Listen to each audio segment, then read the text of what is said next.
Buenas noches con Miguel Noche. Esto es Conclusiones Irresolubles. Conclusiones Irresolubles con Miguel Noche. Esta noche vamos a hablar sobre la granja solar espacial.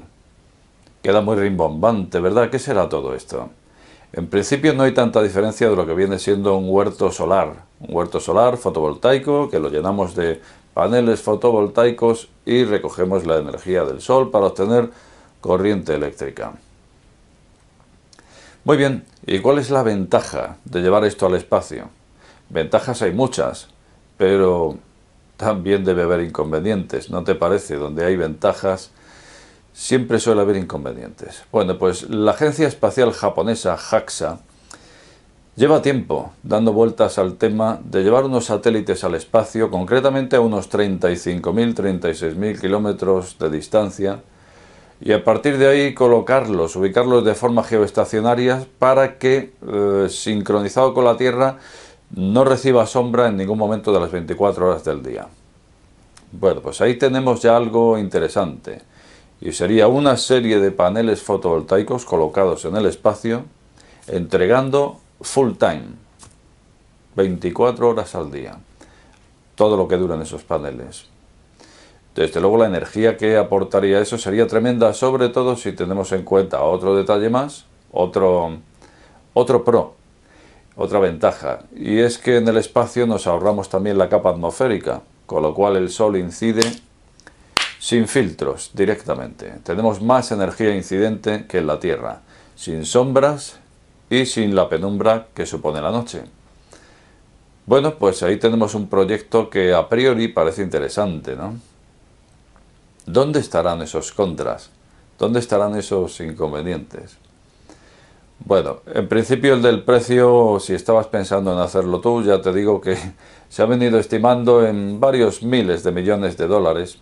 Y digo dólares, porque si estábamos diciendo antes que la Agencia Espacial Japonesa es la interesada en este proyecto, resulta que no son los únicos. Hace unos años, cuando se encontraba el gobernador de California, Arnold Schwarzenegger, resulta que ya firmó para hacer también este proyecto. Luego entonces,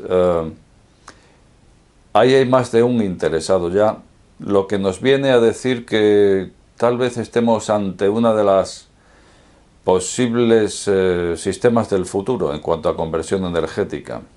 No sé, en cualquier caso parece que a este Arnold le gusta mucho el tema del espacio, porque si vamos a sus películas resulta que casi siempre andaba por ahí con el espacio, que si Marte, que si esto, que si aquello. Y resulta que la vida real, para promocionar una de sus películas, no sé si fue el primero en hacerlo, desde luego lo hizo, no sé si fue el primero en utilizar publicidad espacial. Puso el nombre de su película y su nombre en un cohete que se lanzaba para no sé qué cosa, y por ahí anda por el espacio el nombre del Arnold y de la película aquella. Pero volviendo al tema, tenemos por un lado la Agencia Espacial Japonesa interesada en hacerlo. Tenemos también a California interesado en hacerlo. Bueno, en principio Japón dice que arrancará con el proyecto en 2018, dentro de un par de años ahora, aunque llevamos tiempo sin oír hablar de esto, desde el año pasado aproximadamente, pero son las fechas que se dieron, que aproximadamente para 2018 se comenzaría con el proyecto, y que este duraría 25 años hasta finalizar. Una vez finalizado entregaría varios gigavatios de potencia.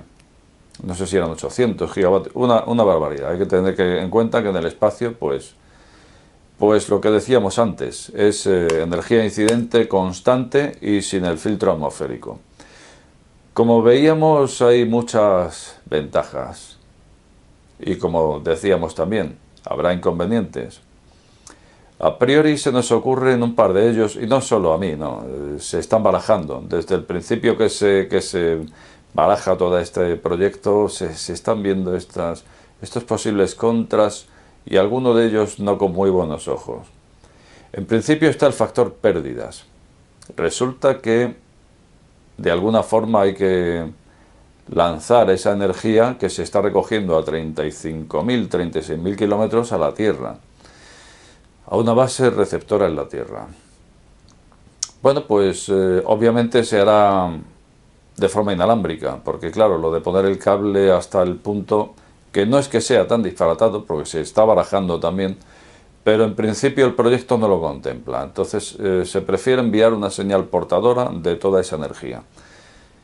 Esa señal tiene que estar diseñada, bueno, diseñada no, tiene que reunir unas características para ser muy direccional, bastante, muchísimo, porque tiene que caer exactamente en el punto, del punto A al punto B, donde la central receptora tenga su antena parabólica para recibirlo. Porque poco más allá, poco más acá, si no hay recepción, perdemos la energía por el camino. Primer punto. Luego entonces se requiere de una gran coordinación entre el punto A y el punto B a nivel parabólicas, a nivel antenas parabólicas. Debe haber una precisión absoluta en este caso. Bueno, hasta ahí digamos que nuestros ingenieros van a ser capaces de eso. No lo veo el mayor problema de todo. El mayor problema es que el menor fallo, y los fallos ocurren, daría lugar a que esa señal portadora podríamos denominarla como un rayo. Una vez que ya está aportando toda esa energía, se comportaría como un rayo. Luego, entonces imagínate que esa antena no coordina bien con la antena receptora, sino que se va, vamos a decir, 50 metros a la derecha. Estamos hablando de miles de kilómetros de distancia, 100 metros a la derecha. Y si hablamos de un error importante, pues qué sé yo, 1 kilómetro a la derecha. ¿Quién sabe dónde podría caer ese rayo? En un centro comercial, a lo mejor. Y quién sabe qué podría hacer un gigavatio de potencia que portaría esa señal si cae en un centro comercial. Ese es uno de los inconvenientes que se están barajando. Que la precisión debería ser absoluta y las probabilidades de error deberían ser nulas, porque el menor error podría dar lugar a una catástrofe. Primer punto. Pero esto nos lleva al segundo punto. ¿Y si no se tratara de un error? ¿Y si algún comando terrorista se apoderara de esta tecnología como un arma? A fin de cuentas, dado que estamos manejando elementos que están a miles de kilómetros de distancia a través de informática, ¿sería imposible de hackear? ¿Tú qué crees? Desde luego lo mío no es la informática, yo me imagino que fácil no sería. Pero cuando se habla de informática y a estos niveles y a nivel de hacker, yo creo que imposible no hay nada. De hecho es que me parece que ningún organismo importante se ha escapado alguna vez de sufrir ataques que hayan comprometido, ya más que la seguridad, hasta la propia integridad de esos organismos, ¿no? Muchas veces no se reconoce, es lo que se dice, a mí tampoco me lo han contado, pero es lo que se dice. Pues tenemos entonces todas esas ventajas y todos esos inconvenientes. En principio, como digo, la cosa se iba a poner en marcha en 2018. Se decía, y bueno, probablemente comience a ponerse en marcha. Pero claro, es que tenemos otro problema, y es que a nivel inalámbrico la transmisión de energía, ahora mismo con lo que tenemos, viene sufriendo de unas pérdidas tremendas. Entonces, lo que ahora mismo tenemos vienen siendo unas pérdidas de 75% respecto a transferir energía de un punto a otro a 50 metros. A 50 metros. Un 75% de pérdidas. Luego, entonces, yo no sé hasta qué punto estará de avanzado este tema, pero mucho tiene que avanzar o mucho precio se va a pagar en pérdidas. Ahora bien, a lo mejor estamos perdiendo un 98% y si ese 2% es suficientemente suculento, dado que estará recibiendo bastante radiación de la buena, esos números son los que tienen que salir.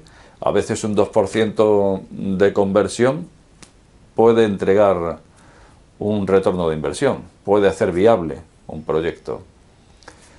Pues nada más, nos queda esperar a que esto se comience por lo menos a desarrollar, porque como digo, en principio era para 2018.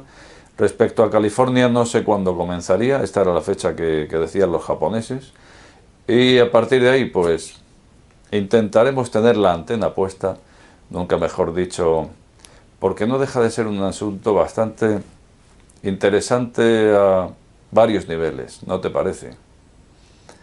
Pues nada más. Buenas noches con Miguel Noche.